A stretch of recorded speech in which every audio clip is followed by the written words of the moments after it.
Mods. Believe it or not, they're quite a controversial topic in Monster Hunter, and it looks like Capcom has finally said something about them. Mods have, in a way, always been a part of Monster Hunter, as players have been modifying the games for various different reasons, going as far back as some of the oldest titles in the series. That being said, I would say that modding has only ever gained relevance in the Monster Hunter community at large once Monster Hunter World released for the PC in August 2018, over half a year after its initial release for home consoles. And modding has only become even more prevalent ever since, with Monster Hunter World and Iceborne mods having been downloaded a grand total of 45.1 million times and 8.7 million times for Monster Hunter Rise from the Nexus mod page.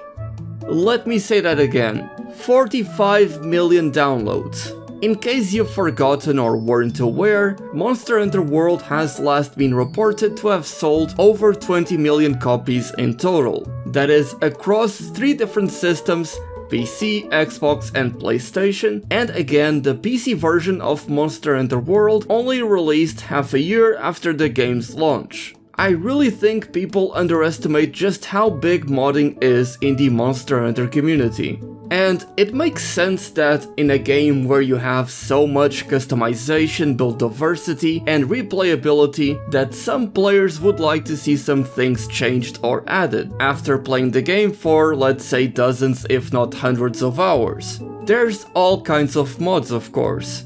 You can add quality of life mods such as being able to customize your user interface, having the monster's weaknesses listed on their icons, or automatically eating one of your saved meals upon returning from a quest. But what you will find the most is visual mods. Mods that import textures from armor sets and weapons that were available in previous games, but are nowhere to be found in Monster Hunter Rise. There's quite a few silly mods too. Maybe you want to make your greatsword look like this, or you would like to hunt Furious Rajang while cosplaying as Furious Rajang. Then there's also the cultured mods.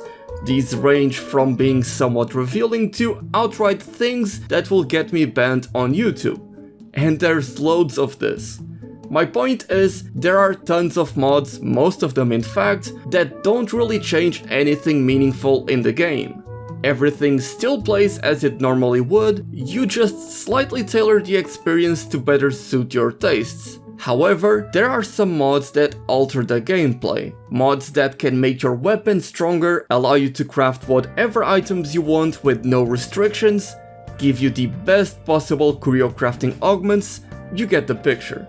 You could call them cheat mods, and that's what Capcom seems to have an issue with, as they have since released a statement on Twitter addressing these mods in specific. Firstly, they've made a post talking about there's been an issue with the Nintendo Switch version of Monster Hunter Rise Sunbreak where your save data can crash and there can be some corrupted data, which is a bit of a problem. But the focus of this video is on this tweet right here. The team have also identified that some players are illegally modifying game data for anomaly investigations.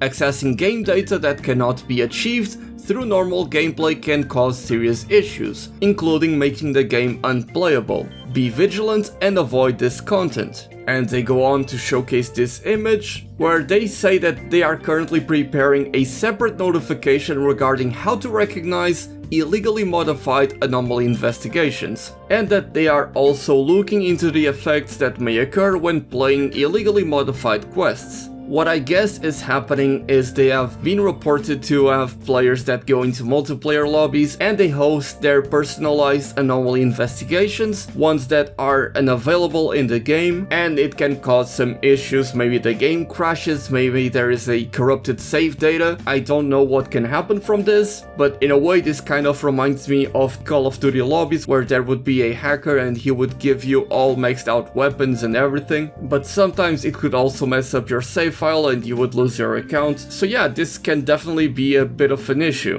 And I think that if you modify the game in any way, you definitely should not go online, and especially if it's randoms. If you're doing it with friends and they are aware of it, what you're doing, I think it's fine, but definitely don't do this with randoms, of course. In addition, Jono, the community manager for Capcom, who's been doing a fantastic job with Monster Hunter, he also tweeted out about this, talking about being wary of potential illegally modded quests, so that is something that if you go into open multiplayer lobbies, you should look out for.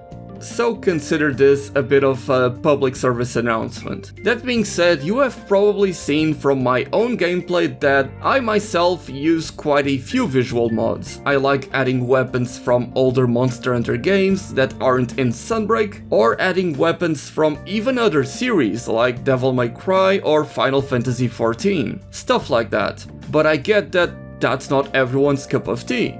I personally dislike mods that alter the gameplay and that make you deal more damage and stuff like that, as it takes away from the fun of the game. The way I see it, as long as you're not affecting other people, either by making them have altered gear or going into multiplayer quests and one-shotting monsters, things like that that can ruin the fun of other players, as long as you're not doing any of that and you're on your own, that's okay in my book. There's an argument to be had about why some people choose to alter certain core aspects and mechanics of the game, one that I think can be rather insightful. For example, I dislike Monster Hunter Rise's user interface. I think it's a bit cluttered as it is by default, and I think there should be an option to customize it like you can in games like Final Fantasy XIV. But since said option isn't available in the game, I choose to add a mod that lets me do that, and therefore I get to enjoy the game just a bit more. I also miss having layered weapons in the game, so I've installed a mod that lets me change the look of my weapon by consuming outfit vouchers plus, much like you can for layered armor.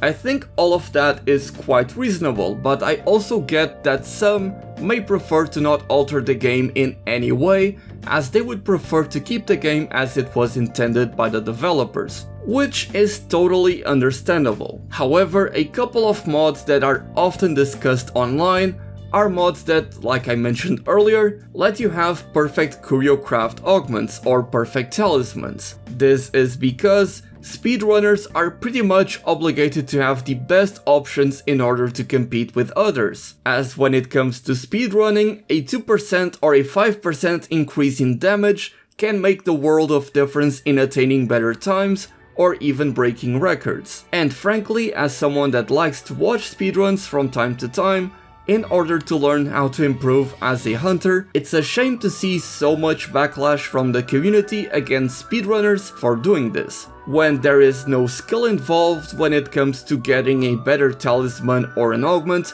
It's quite simply about luck or time spent. And I would even argue that when you see that the mods that alter the odds of these systems to better favor the players and how popular these mods are, that maybe it's an issue of balance and that a good amount of players feel like no matter how much they try, they will reroll armor augments for hundreds and hundreds of times and never get anything good, so they might as well download a mod that will help them get a decent augment in a reasonable time frame. This is all just one player's opinion on all of this, but I think that, as with most things, it's not as simple as mods being good or bad for the game. I would like to hear your opinion on all of this, and please let's keep it civil in the comments. I'll be making a video on some of my favorite mods for Sunbreak very soon, so stay tuned for that. In the meantime, thank you all so much for watching. My name is Dark Hero, and as always, happy hunting.